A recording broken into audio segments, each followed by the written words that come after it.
नमस्कार मित्रों, आप सबका पुनः एक बार मेरे YouTube चैनल हिंदू धर्म सप्रमाण पे स्वागत है। मित्रों, ये जो हिंदू धर्म पे अपन जो इसको हिंदू धर्म का गहन विश्लेषण कर रहे हैं हर पार्ट का, सिर्फ ये जानने के लिए कि हिंदू धर्म का इतिहास क्या भारत का इतिहास है, क्या ये भारत की संस्कृति को बताता है, ये अपन प्रयास कर रहे हैं।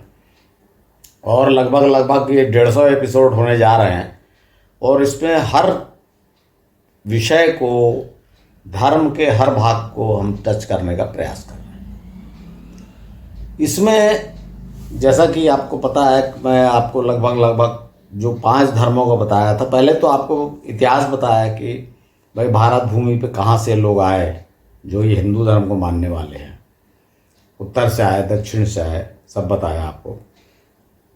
और फिर एक इतिहास बताया कि भाई कौन सा किसको मानता था और कैसे एकीकरण हुआ, बड़े अथक प्रयास से, ऋषियों के प्रयास से, क्योंकि ये लड़ते रहते थे आपस में।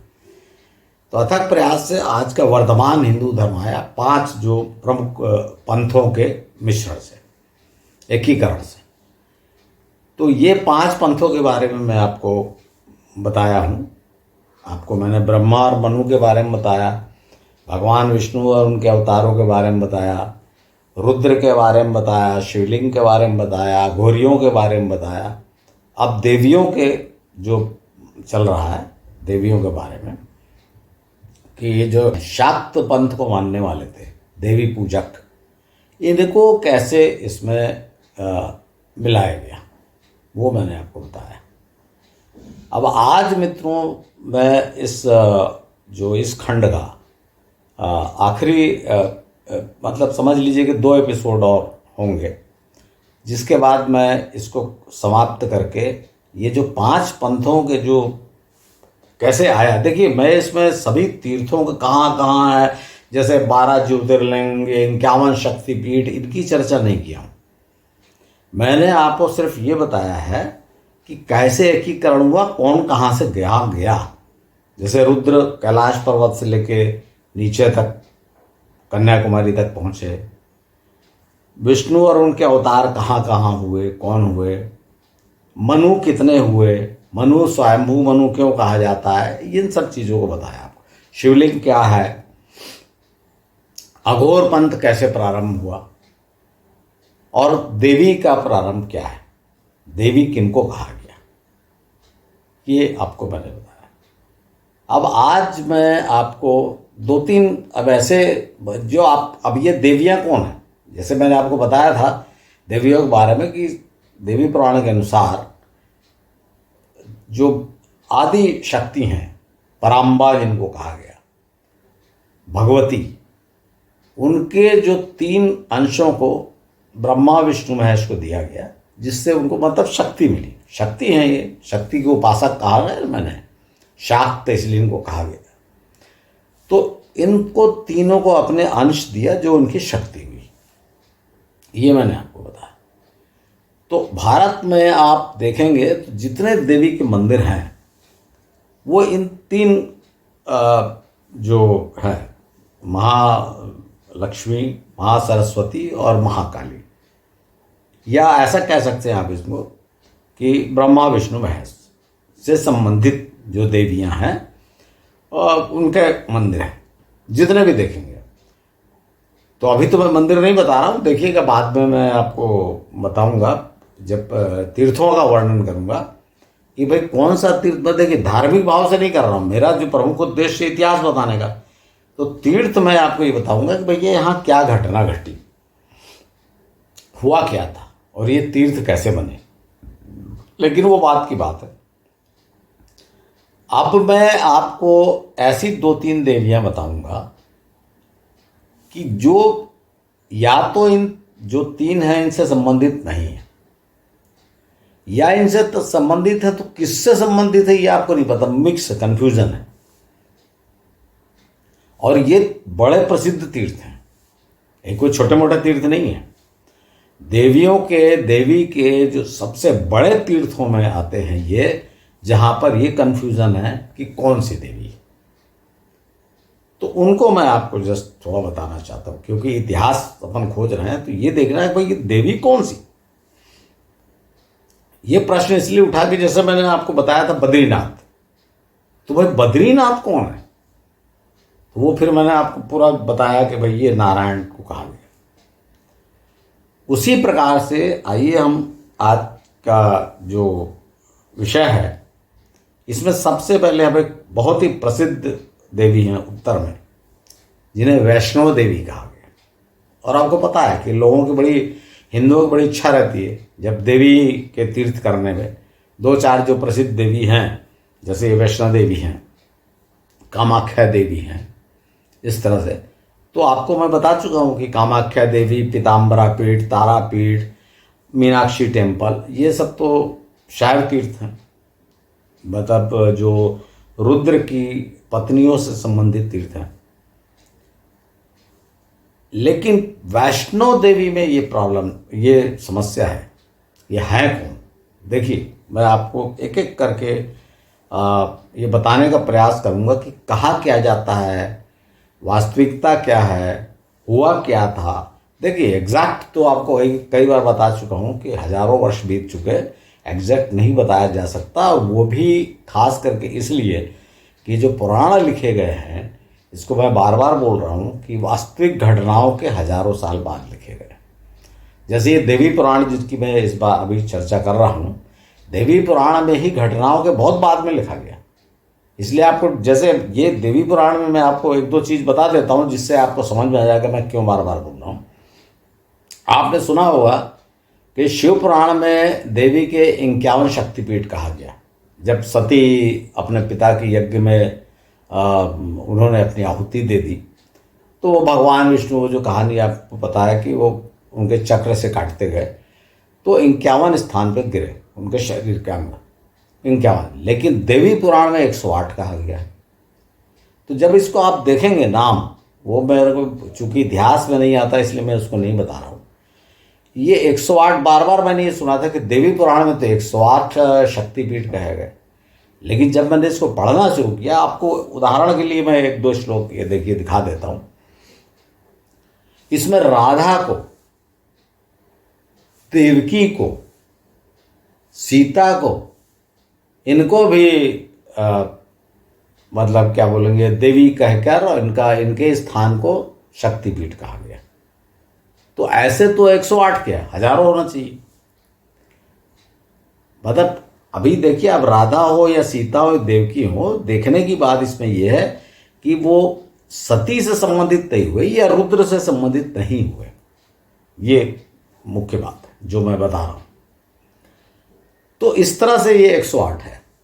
तो इससे क्या संबंध में आपको समझ में आता है कि भाई ये देवी पुराण जो है, ये जो श्री कृष्ण की घटनाओं के बहुत बाद में लिखी गई, इसलिए इसमें सीता, राधा, यहाँ तक कि जो श्री कृष्ण की माता थी देवकी, उनको भी देवी का रूप मतलब शक्ति बता दिया गया। तो ठीक है, आप सभी महिलाओं को बताइए, इसमें कोई दिक्कत नहीं, पर हम जो ढूंढ रहे हैं भाई, महिला को तो पुरुष की शक्ति कहा ही गया है, तो इसमें कोई परेशानी नहीं है कि इनको शक्ति क्यों बताया।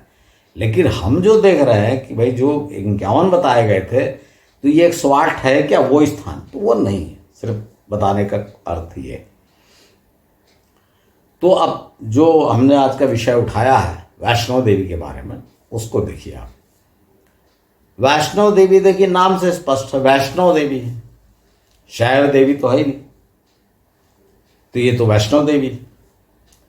लेकिन जब मैं वहां गया, और आप भी देखेंगे, आप जब का यूट्यूब में, गूगल कहीं भी, तो उनको कहा गया शक्तिपीठ।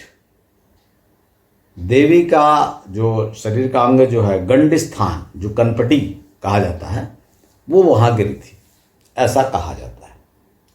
तो हम तो शुरू से ये देख रहे हैं कि अगर देवी का अंग गिरा का मतलब क्या हुआ कि भाई कोई रुद्र थे वहां जिनकी पत्नी थी।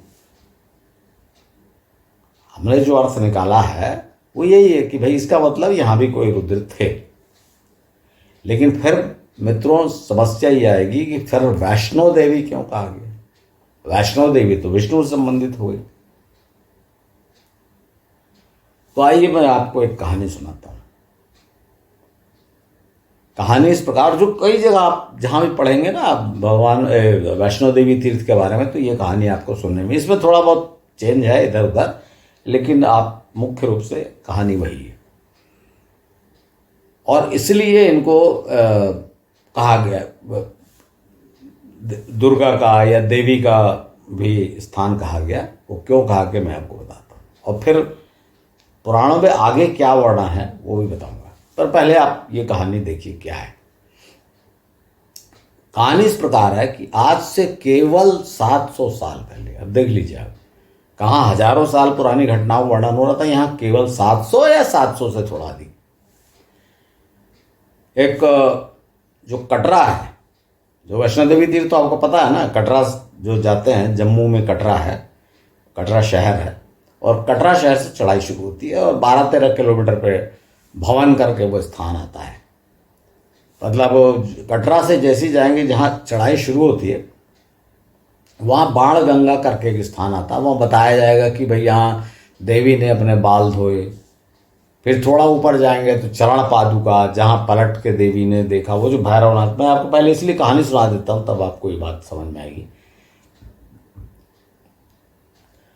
कि जो कटरा के पास ये गांव था, हंसली गांव, वहाँ पर आज से 700 के लगभग 700 वर्ष पूर्व एक ब्राह्मण रहता था, श्रीधर नाम का। उसके कोई संतान नहीं थी, तो वह कात्यायनी देवी की पूजा करता था। और मित्रों, ये जो कात्यायनी रूप है, मैं आपको बता चुका हूँ इसके पहले, नव दुर्गा में नवरात्रि वाली जो 9 देवियाँ कौन है उसमें, कि देवी के 6वें रूप को कात्यायनी कहा गया है। और पूरे ब्रजमंडल की अधिष्ठात्री देवी माना जाता है। ब्रज में इनकी पूजा की जाती है। सब गोपिकाएं जो हैं, पता नहीं मैंने आपको बताया कि गोपिकाएं जो हैं इन्हीं कात्यायनी देवी की पूजा करती थी, श्री कृष्ण को अपने पति रूप में पाने के लिए। ऐसा उसमें वर्णन, मैं इसको नहीं बोल रहा हूँ, मैं तो सिर्फ पुराणों का वर्णन बता रहा हूँ। क्योंकि आपको तो पता है ना कि श्री कृष्ण बालक थे, बड़ी बड़ी गोपिकाएं उनको कहाँ उनको पति रूप में पाने के लिए। खैर छोड़िए, मैं आपको ये बता रहा हूँ कि आज भी ब्रजमंडल की अधिष्ठात्री देवी कात्यायनी देवी को माना जाता है। तो उन कात्यायनी देवी, और वो कात्यायनी देवी कौन थी? वो कत ऋषि के, जो कत के पुत्र कात्य हुए, कात के पुत्र कात्यायन हुए, उनकी पुत्री कात्यायनी। और फिर बाद में उन्होंने महिषासुर का वध किया, तो उन्हें कात्यायनी कहा गया, महिषासुर मर्दिनी कहा गया। इस तरह से ऐसी कथा है।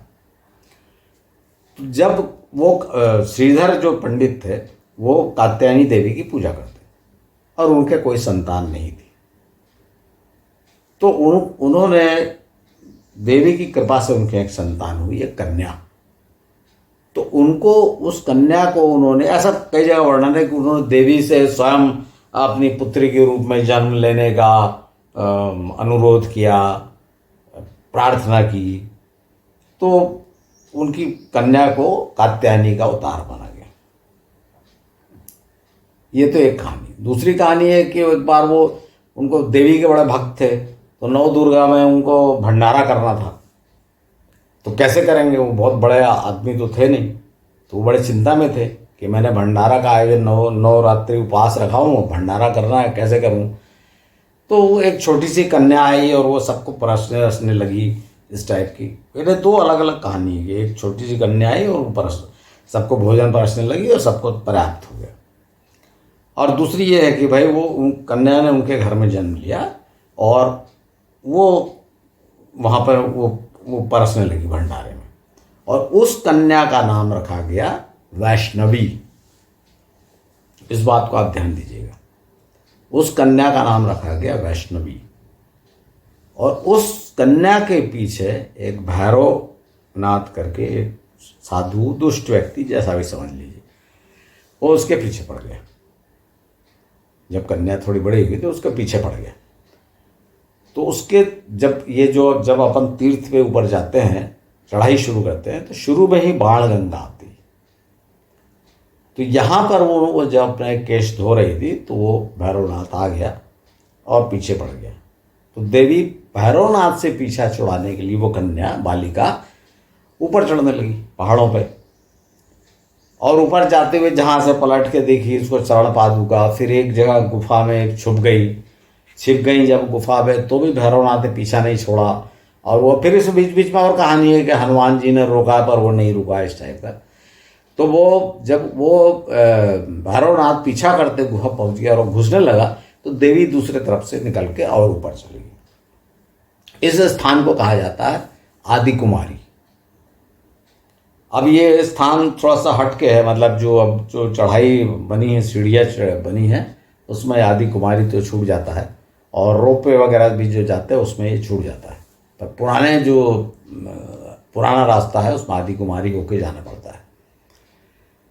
उसके बाद जब वो ऊपर गई, जहाँ भवन कहा जाता है, जिसको मंदिर कहा जाता है, वहाँ पर माना जाता है कि उन्होंने भैरवनाथ को मार दिया। अब कैसे मारा, क्या मारा, वो कुछ नहीं वर्णन है कि मार दिया।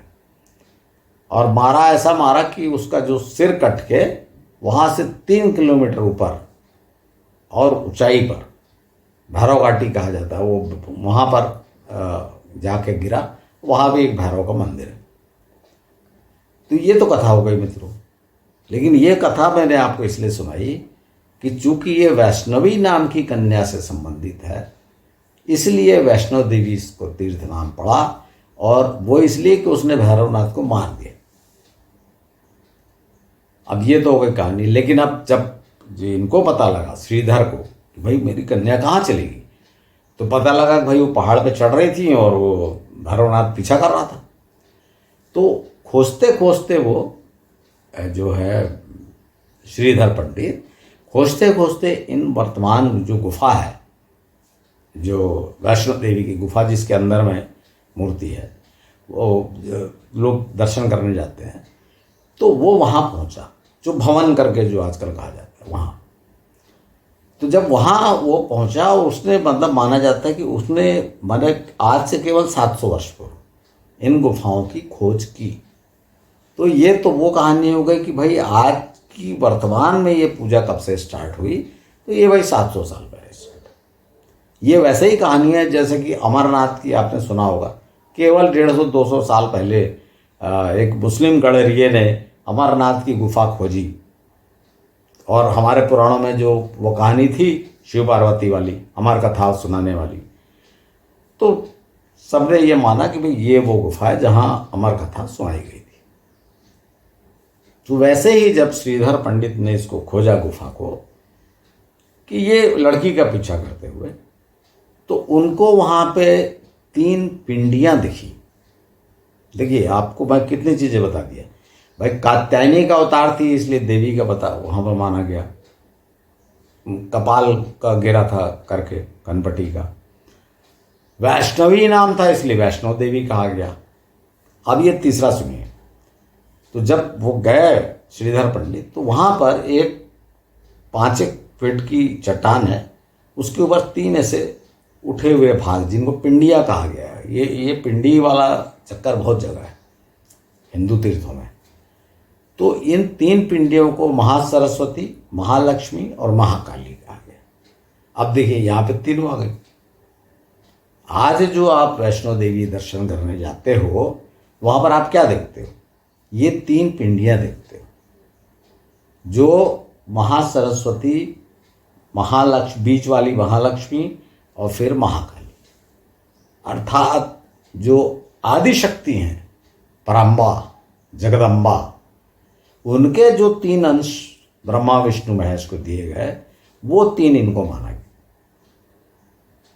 तो अब फिर यहाँ पर आप देखिए भाई तीनों देवियाँ हो गई। अब इनको आप वो कैसे मानोगे कि गंड, कपाल, कनपटी, गिरी और देवी का तीर्थ।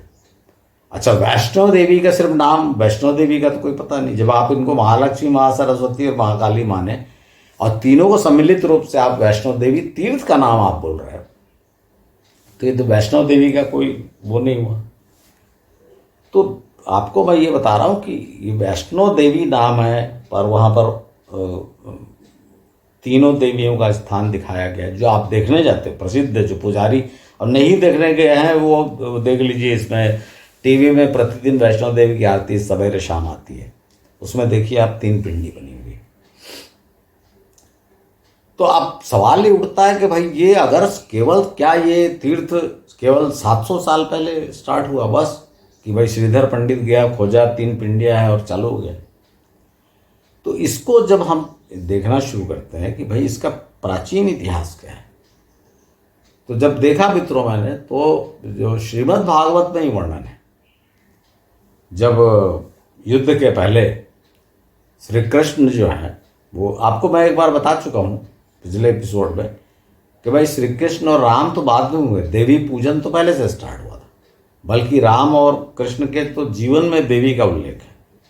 भाई रुक्मिणी हरण श्री कृष्ण ने देवी मंदिर में पूजा करते समय वहाँ से किया था रुक्मिणी का। और श्री राम सीता पहली बार मिले थे जब देवी पूजन के लिए फूल चुनने सीता जी बगिया में आई थी, फुलवारी में, और श्री राम वहाँ उनको देखा, श्री राम ने उनको वहाँ देखा था। अर्थात देवी पूजन पहले से चल रहा था। तो फिर क्या वैष्णव, ये जो वैष्णव देवी तीर्थ केवल 700 साल पुराना है? तो इसमें जब मैंने देखा तो एक लाइन का मुझे, हाँ, ये जो बता रहा था आपको, श्री कृष्ण ने अर्जुन को सलाह दी कि युद्ध के प्रारंभ होने के पूर्व देवी पूजन कर लो,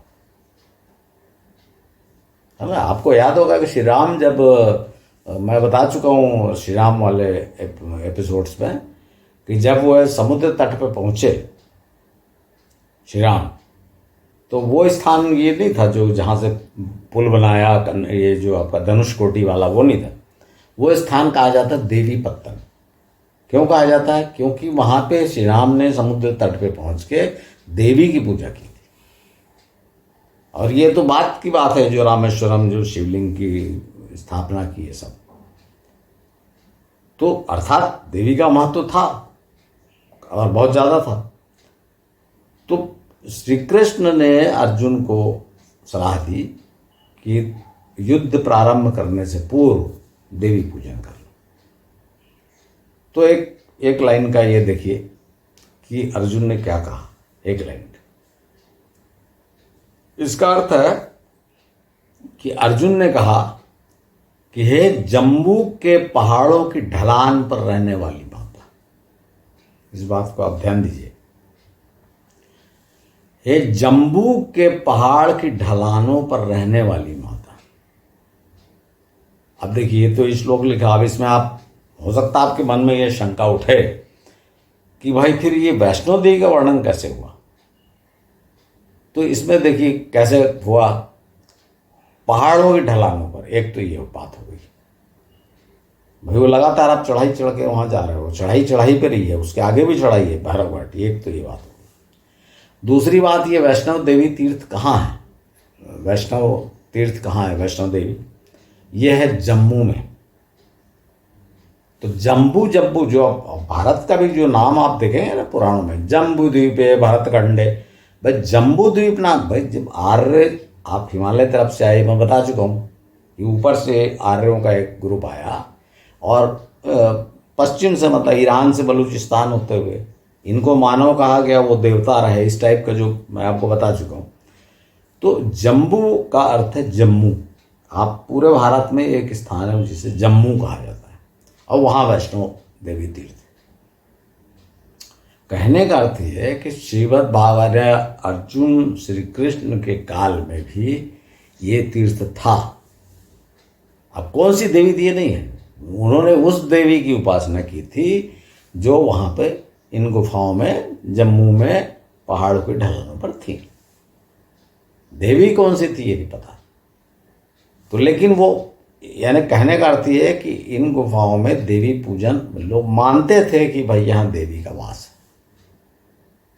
अब कौन सी देवी थी तो बता चुका आपको, स्वयं बोलते वैष्णो देवी। तो वैष्णो नाम कहाँ से आया? ये श्रीधर पंडित वाले से आया कि उनकी कन्या का नाम वैष्णवी था। अब कौन सी देवी थी? वे तीनों पिंडी की आप पूजा करते हैं, महासरस्वती, महालक्ष्मी और महाकाली। तो एक देवी हुई नहीं। कात्यायनी की पूजा वो करते थे श्रीधर पंडित, तो कात्यायनी कहा गया, वो कात्यायनी तो कहा गया था वैष्णवी को, कि माता कात्यायनी ने उनके घर में पुत्री के रूप में जन्म लिया। तो पुत्री के रूप में जन्म तो वैष्णवी ने लिया था, उसका नाम वैष्णवी रखा गया था। तो ये 3 अलग हैं जिनको माना गया, और इससे ज़्यादा का इतिहास कुछ नहीं। मान्यता बहुत ज़बरदस्त है और तीर्थ भी बहुत ज़बरदस्त है, आपको मालूम है।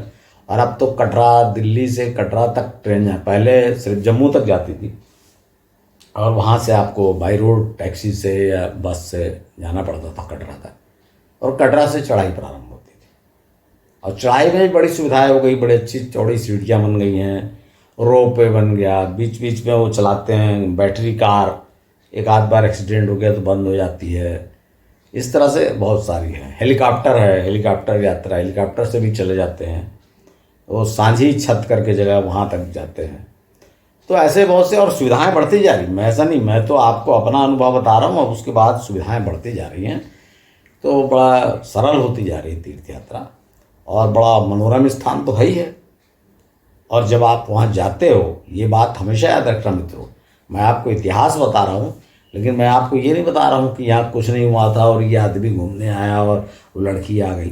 देखिए उसका कारण क्या है, जो आंतरिक शक्ति होती है, जो मन की शक्ति, वो जिसको पराभौतिक जगत बोलते हैं, वो अलग चीज़ है। मैं उस पर नहीं बोल रहा हूँ, मैं तो आपको जो सामने दिख रहा है, मतलब भौतिक जगत जो है, या इतिहास सिंपल बता रहा हूँ। तो इतिहास में आध्यात्मिक शक्ति और ये सब तो आती नहीं।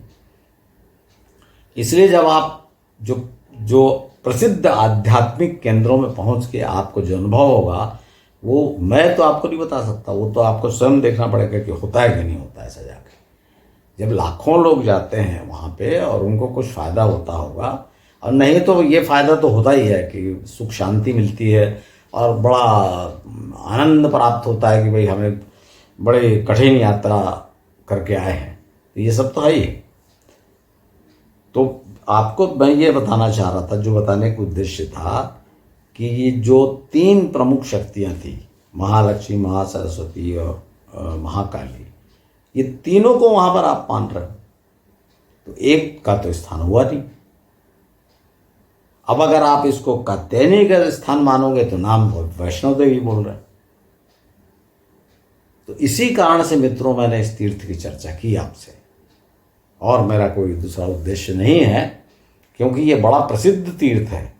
लेकिन आपने मुझे सुना, और आप बताइए अभी किस देवी का तीर्थ है। तो इसीलिए सिर्फ केवल ऐसे और एक दो स्थानों की मैं चर्चा करूंगा कि जहाँ पे ये समस्या है कि कौन है, क्योंकि 3 जो प्रमुख बताए गए उसमें से भी कौन सी है आपको नहीं पता चलेगा, और फिर चौथा एक आ गया, जैसे वैष्णवी वो लड़की आ गई। ऐसे कुछ जगह हैं, ऐसे कुछ स्थान जो बड़े प्रसिद्ध हैं, लाखों श्रद्धालु वहाँ की यात्रा करते हैं, लेकिन उनको ठीक से नहीं मालूम। सब जिससे भी आप पूछोगे तो वो बोलेंगे हम वैष्णो देवी दर्शन करके आए। बहुत अच्छी बात है, लेकिन ये भी तो जानिए कि भाई हाँ है कौन। अगर आप जानकर पूरा ज्ञान प्राप्त करके ऐसी जगहों में जाएंगे, निश्चित आपका आनंद दुगना हो जाएगा। तो मित्रों, आज जो मैंने आपको वैष्णो देवी तीर्थ के बारे में बताया, आशा आपको पसंद आया होगा। यदि पसंद आया तो अपने मित्रों परिचितों में अवश्य शेयर करें, जिससे ज़्यादा से ज़्यादा ये जानकारी फैले। और मेरे अगले एपिसोड का इंतज़ार कीजिए। धन्यवाद।